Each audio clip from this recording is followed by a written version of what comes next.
From the blue, purple, and scarlet yarn they made woven garments for ministering in the sanctuary.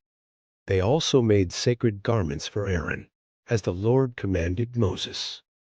They made the ephod of gold, and of blue, purple, and scarlet yarn, and of finely twisted linen.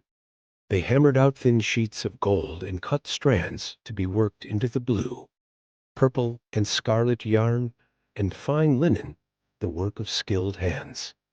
They made shoulder pieces for the ephod, which were attached to two of its corners, so it could be fastened.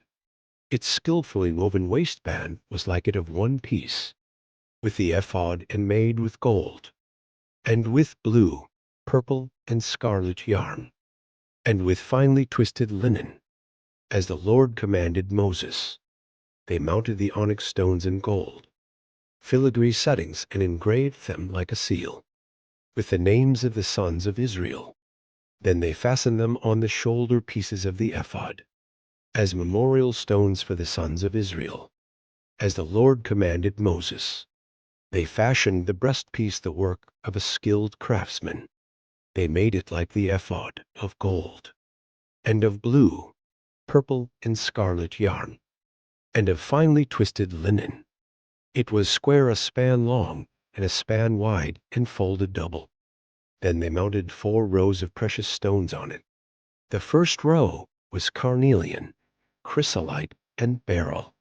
The second row was turquoise, lapis lazuli, and emerald. The third row was jacinth, agate, and amethyst.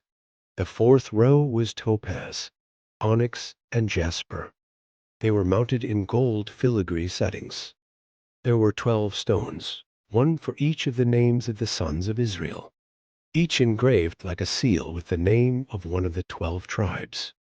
For the breastpiece they made braided chains of pure gold, like a rope. They made 2 gold filigree settings and 2 gold rings, and fastened the rings to 2 of the corners of the breastpiece. They fastened the 2 gold chains to the rings at the corners of the breastpiece, and the other ends of the chains to the 2 settings, attaching them to the shoulder pieces of the ephod at the front. They made 2 gold rings and attached them to the other 2 corners of the breastpiece on the inside edge next to the ephod. Then they made 2 more gold rings and attached them to the bottom of the shoulder pieces on the front of the ephod, close to the seam just above the waistband of the ephod.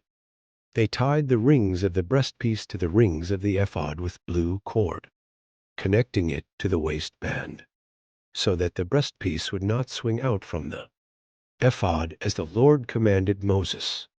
They made the robe of the ephod entirely of blue cloth, the work of a weaver, with an opening in the center of the robe like the opening of a collar, and a band around this opening so that it would not tear.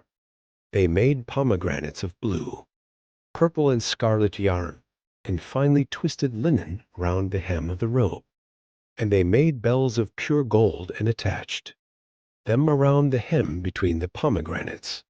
The bells and pomegranates alternated around the hem of the robe, to be worn for ministering, as the Lord commanded Moses. For Aaron and his sons they made tunics of fine linen, the work of a weaver, and the turban of fine linen, the linen caps, and the undergarments of finely twisted linen. The sash was made of finely twisted linen and blue, purple, and scarlet yarn, the work of an embroiderer, as the Lord commanded Moses. They made the plate, the sacred emblem, out of pure gold and engraved on it, like an inscription on a seal, "Holy to the Lord." Then they fastened a blue cord to it to attach it to the turban, as the Lord commanded Moses. So all the work on the tabernacle, the tent of meeting, was completed. The Israelites did everything just as the Lord commanded Moses.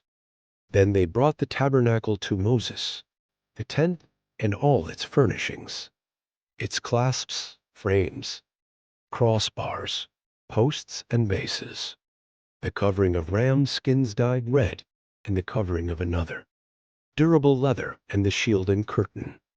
the Ark of the Covenant law with its poles and the atonement cover, the table with all its articles and the bread of the presence, the pure gold lampstand with its row of lamps and all its accessories, and the olive oil for the light, the gold altar, the anointing oil, the fragrant incense, and the curtain for the entrance to the tent, the bronze altar with its bronze grating, its poles and all its utensils, the basin with its stand, the curtains of the courtyard with its posts and bases, and the curtain for the entrance to the courtyard, the ropes and tent pegs for the courtyard, all the furnishings for the tabernacle, the tent of meeting, and the woven garments worn for ministering in the sanctuary, both the sacred garments for Aaron, the priest, and the garments for his sons when serving as priests. The Israelites had done all the work just as the Lord had commanded Moses. Moses inspected the work and saw that they had done it just as the Lord had commanded. So Moses blessed them.